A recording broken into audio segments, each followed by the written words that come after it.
오늘은 어제 뉴스에서 나왔던 리사 쿡 연준이사의 해임설이 왜 부각이 되는지, 그리고 우리가 투자를 할 때는 어떤 흐름으로 해석을 해야 되는지에 대해서 차근차근 설명해 드리도록 하겠습니다.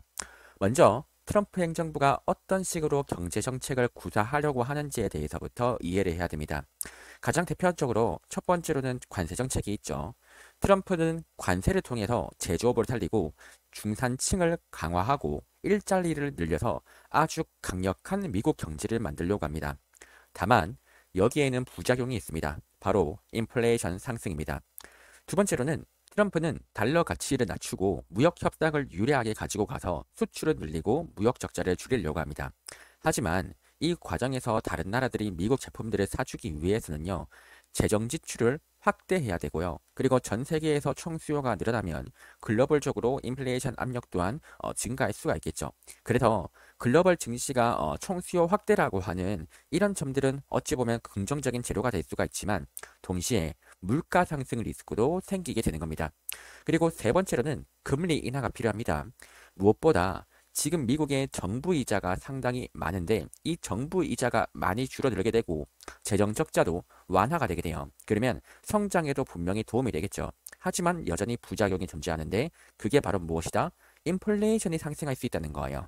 마지막으로 네 번째는 바로 달러 패권을 어떻게 유지하느냐인데 트럼프 같은 경우에는 스테이블 코인들을 발행을 하고 또한 해외 자금들을 미국 투자로 유도를 함으로써 달러 지위를 지키려고 하고 있죠. 자, 하지만 이런 식으로 만약에 스테이블 코인들이 많이 발행이 된다라고 해보죠. 그러면 이 스테이블 코인 자체가 발행량이 많아지게 되면 통화량 팽창 효과로 연결이 될 수가 있어요. 그래서 화폐 가치가 하락하고 인플레이션이 증가할 수 있는 그런 흐름들이 나타날 수가 있다는 거예요. 그래서 정리를 한번 해보자면요. 또 행정부의 방향성 자체는 모두 강력한 성장을 나타냅니다. 하지만 동시에 문제점은 무엇이냐? 부작용이 인플레이션이라고 하는 게 존재한다는 거예요. 이를 완화하기 위해서 나왔던 해법이 무엇이다? 바로 에너지 가격 하락 전략이었던 겁니다. 미국이 사우디와 협력을 해서 생산량을 늘려라, 최신 기술 줄 테니 석유 더 뽑아라, 이런 식의 접근들은 나왔던 것이죠. 그리고 실제로 미국의 물가 지수가 낮게 나왔던 이유들도 유가 하락 덕분이었다라고도 볼 수 있습니다. 그러면 여기에서 리사 쿡 해임 이슈는 어디에서 연관이 되느냐? 트럼프는 금리를 내리고 싶어 합니다. 그런데 연준 이사회에서는 금리 인하에 반대하는 인물들이 있는데 그 중에 하나가 바로 리사 쿡이었어요. 그래서 연준 이사회에서 자신들이 원하는 사람들로 재편을 하려고 하는 움직임들을 보여주고 있었다고요. 실제로 최근에 매파 성향이었던 쿠글러를 내보내고 대신 금리 인하를 지지하는 스티브 미란드를 넣었죠. 이렇듯 지금 흐름들은 뭐다? 아, 트럼프는 지금 금리 인하를 하고 싶은데 반대하는 중앙은행 총재들이 있구나.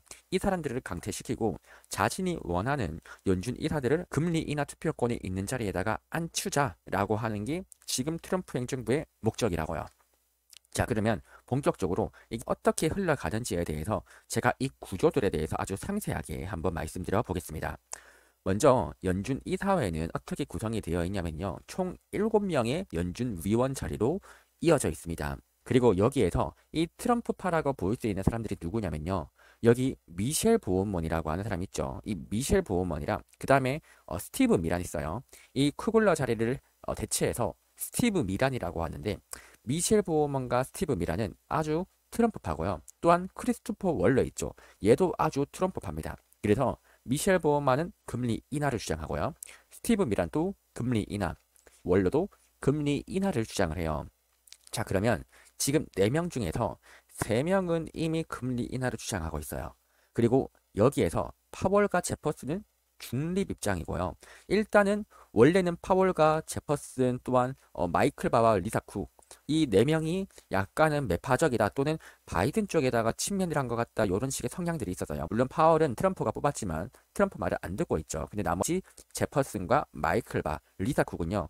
바이든 시절 때 임명을 했다라고도 바라볼 수가 있다는 거예요. 그래서 트럼프 입장에서는 야, 얘네들 리사 쿡 특히나 얘는 임기가 지금 38년이잖아요. 자, 그럼 뭐냐면 이 리사 쿡이 해임이 되고 나서 이 자리에 트럼프가 원하는 인물들을 앉히게 되면요. 이 인물은 38년도까지 이 인하 지지를 할 수 있는 거예요. 그러니까 이해되시죠? 그러니까 여기다가 트럼프 지지층이 여기에 앉아버리게 되면 트럼프 입맛에 따라가지고 금리 인하를 하게 되면 거의 38년도까지 영향력이 있는 거죠. 이번에 스티브 미란 같은 경우에는 26년도 1월 달까지밖에 금리 인하 찬성을 못해요. 그래서 영향력들이 작다고요. 근데 리사 쿡은 어떻다? 임기가 아주 깁니다. 그래서 이 리사 쿡 이 자리에다가 트럼프가 원하는 인물들을 넣어버린다? 그러면 상당히 금리 인하를 오랜 기간 또 찬성파로 만들 수가 있다는 거죠. 자, 그러면 여기에서 이번에 이슈가 왜 부각이 되느냐? 야, 이 리사 쿡이 지금 매파했으니까 뭐 이런 리사 쿡 말고 트럼프 말을 아주 잘 듣는 연준 이사를 넣자는 거예요. 바이든이 임명했을 때 인물 말고 트럼프가 임명한 인물들을 넣어버리자라고 말을 하는 거죠. 그래서 이 친트럼프파 인물들을 총 7명 중에서 4명을 만들어 버리는 거예요. 그러면 과반수 이상이 친트럼프파가 되겠죠. 그래서 친트럼프로 미셸 보어먼, 스티브 미란, 크리스토퍼 월러, 그리고 리사 쿡이 해임이 되고 나서 새로운 연준 이사들이 들어오는 거예요. 그렇게 되면 과반수 이상이 연준 이사회에서 친트럼프파가 되니까 금리 인하가 과반수가 넘어가게 되는 그런 상태가 발생을 하게 된다는 거죠. 다만 여기서 약간 더 주의를 해야 될 점이 있다면요. 이 연준의 금리 결정은 요 연준의 이사회에서 7명만으로 이루어지는 게 아니에요. 여기에서 지역 연방은행 총재 5명이 더 함주가 되어가지고 총 12명이 금리 결정을 합니다. 자, 그리고 지금 26년도 투표권으로서는 필라델피아, 클리브랜드, 댈러스, 미니애폴리스에서 투표를 하게 될 거예요. 그리고 여기서 뉴욕 연유는 항상 들어갑니다. 자, 그런데 만약에 문제가 있을 수 있어요. 이 투표권을 가지고 있는 곳에서 만약에 트럼프 말을 안 들으면 어떨까요? 그러니까 이 투표권을 가지고 있는 이런 사람들은요.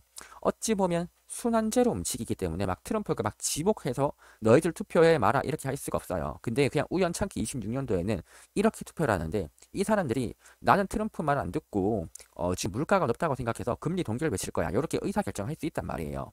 자, 그렇기 때문에 야, 이번에 뭐 이사회에서 뭐 리사 쿡이 해임되는 게 뭐 문제냐라고 할 수 있는데 지금 시장에서 걱정하고 있는 건 뭐냐면요. 바로 이 부분입니다. 26년도 2월 달이 되면요.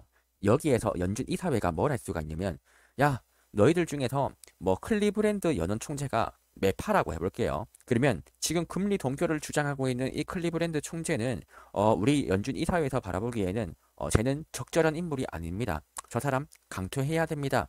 요렇게 나올 수가 있다는 거예요. 그래서 트럼프 이사회가 만들어진다. 7명 중에서 과반수 이상이 트럼프 연준 이사회가 만들어진다면 지역은행에서 조금 트럼프의 입맛과 맞지 않는 사람들을 다 쫓아낼 수 있다라고 하는 우려가 만들어지고 있는 거예요. 그러니까 비유하자면 이런 거거든요.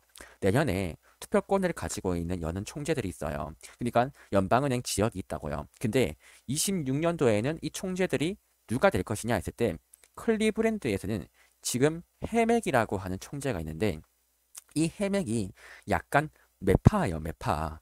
그러면 26년도 2월달 이 클리브랜드 연은 총재인 해맥이 지금 총재 자리에 있는 게 적절하냐 안 하냐로 투표를 하게 되는데 그게 누구다?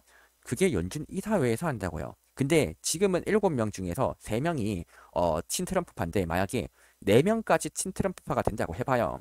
과반수 이사가 친트럼프파가 되면요. 이 사람들이 작정하고 야, 클리브랜드에 있는 베스 해맥 이 사람 총재 자리에 적합하지 않아. 베스 해맥을 총재 자리에서 없애버리자. 요렇게도 나올 수 있는 거예요. 이해되죠? 그러면 어떤 일들이 발생한다? 이 클리브랜드에 있는 이 연은 총재 자리가 공석이 되어버리고요. 그 다음에 부총재라고 할 수 있는, 쉽게 말해서 그 다음 수석이라고 할 수 있는 사람이 올라오는 거예요. 근데 이 사람은 누군지 정보가 없었고 성향 자체는 랜덤인 거죠. 적어도 트럼프파가 할 수 있는 건 뭐다? 야, 너희들 중에서 매파가 있잖아? 그럼 매파들은 전부 다 총재 자리에서 쫓아낼 거야. 그래서 다 그 다음 사람을 총재 자리에 앉힐 거야. 요렇게 나올 수가 있는 거예요. 그러면 필라델피아 총재도 약간 애매하고, 그리고 댈러스 입장에서도 원래는 매파로 하려고 했던 게 약간 중도로 간다든지 이런 식의 움직임들이 나타날 수가 있다는 겁니다. 그래서 핵심 포인트가 뭐냐? 연준 이사회가 지역 총재들에 대한 임명 승인권을 줄 수 있는데 그 줄 수 있는 이 힘이 트럼프파의 인물들로 구성이 되면 이 사람들이 지역 총재 임명 승인권을 가지고 있다 보니까 트럼프 마음에 안 든다. 그러면 매파 총재들을 교체하거나 압박할 수 있는 시기가 오는 게 26년도 2월 달쯤이라는 거예요. 그래서 이렇게 되면 지역 여는 총재들도 금리 인하 압력에서 자유롭지 못하게 되고 나는 동결을 하고 싶은데 금리 인하를 해야 될 것 같아. 이렇게 언급을 할 수 있다 보니까 이번에 리사 쿡 이슈가 중요했다라고 해석을 하고 있는 거예요. 자, 그러면 이런 점들에 대해서 이제 결론을 한번 내버리자면요. 트럼프 행정부는 관세 정책과 약달러 무역 협상, 그리고 금리 인하, 그리고 스테이블 코인과 같은 것들로 인해 가지고 미국 경제를 아주 강력하게 살리고 싶어 합니다. 그런데 여기에서 지금 막히고 있는 게 금리 인하 사건인 거예요. 금리를 내려야 되는데 연준에서는 물가가 걱정이 된다면서 금리를 내리는 거에 대해서 약간 부담스러워하고 있다는 거죠. 그래서 너희들 좀 짜증나니까 빨리 금리를 내려라고 하면서 반대하는 인물들에게 압박을 가하고 있었는데 그중에서 이번에 리사 쿵 너 부정부패 저지르고 있으니까 너 해임시키겠어? 라고 나오고 있는 거예요. 그리고 시장에서는 혹시나 리사 쿡이 해임이 된다라고 친다면 어떤 게 무섭냐라고 했었을 때 얘네들이 내년 2월 달쯤에 지역 총재들에 대해서 승인 권한이 있는데 이 승인을 해주는 과정에서 매파들은 뭐 다 잘라내는 거 아닌가? 이런 식의 걱정까지도 할 수 있다는 거예요. 그래서 지금 너무나도 정치적으로 트럼프가 개입을 해서 중앙은행의 독립성이 훼손이 되고 있다. 그러면 자연스럽게 뭐가 부각이 되느냐? 인플레이션이 부각이 되게 되는 겁니다. 자, 그러면 이제 우리는 투자에 대한 의사결정들도 할 수가 있습니다. 어떤 식으로 할 수가 있냐면요. 지금 긍정적인 시나리오는 금리 인하를 통해 가지고 경제가 살아난다라고 하는 호재가 있고요.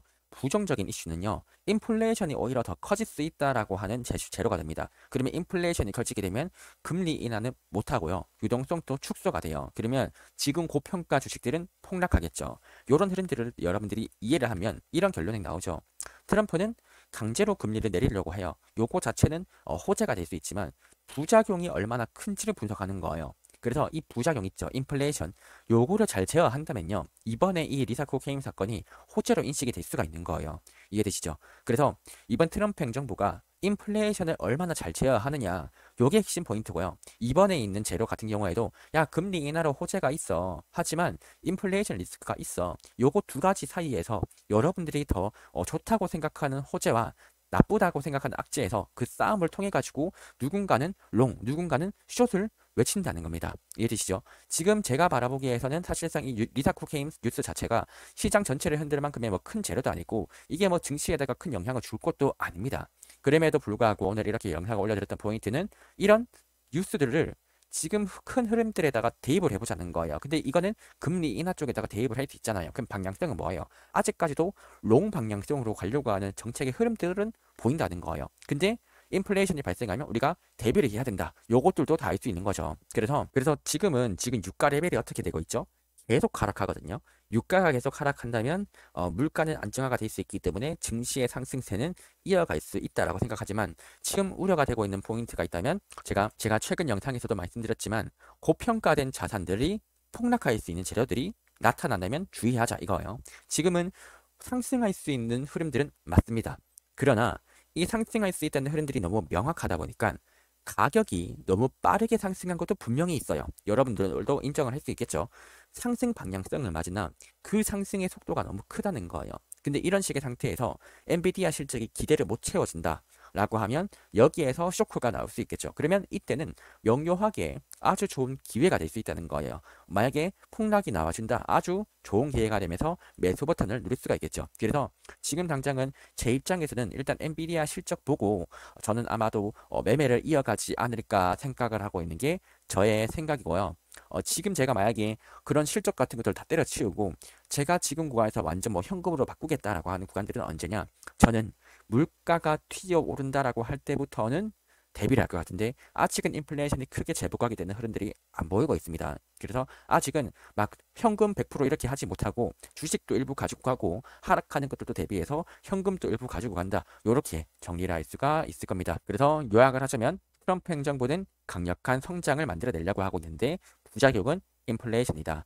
연준에서 리사 쿡 해임 뉴스는 연준을 장악하려고 하는 트럼프 행정부의 일부이자 금리 인하를 강하게 시작을 하려고 하는 신호로도 볼 수가 있습니다. 그러나 이런 단기적인 금리 인하 기대들로 인해 가지고 증시가 올라갈 수는 있으나 중장기적으로는 유가와 물가 지표들이 또 상승을 하면서 리스크 요인이 될 가능성들도 있는 거예요. 그래서 우리는 이런 흐름들을 이해를 한 다음에 여러분들이 어떤 리스크들을 대비를 하고 싶은지 이런 것들을 고민해 보면 어떨까 싶고, 개인적으로 블로그에다가 제가 생각하는 최근 시향들과 최근에 어떤 섹터가 좋아 보일지 그리고 방향성은 어떠한지도 제가 시향 코멘트들에다가 조금 적긴 하거든요. 지금은 일주일에 한 번 정도를 적고 있는데 조금 이제는 시간이 나면 일주일에 2번 정도, 3번 정도로 조금씩 올리도록 할 테니까 블로그에서 최근 시황 같은 것들 체크하는 것도 좋을 것 같고, 멤버십 분들 같은 경우에는 제가 포트폴리오 어떻게 관리를 해야 되는지 주식과 현금의 비중 같은 것들 있죠. 이런 것들 한번 업로드 드리도록 할 테니까 멤버십 영상들 꾸준히 봐주시면 좋을 것 같습니다. 이상으로 오늘 영상은 여기서 마치도록 하겠습니다.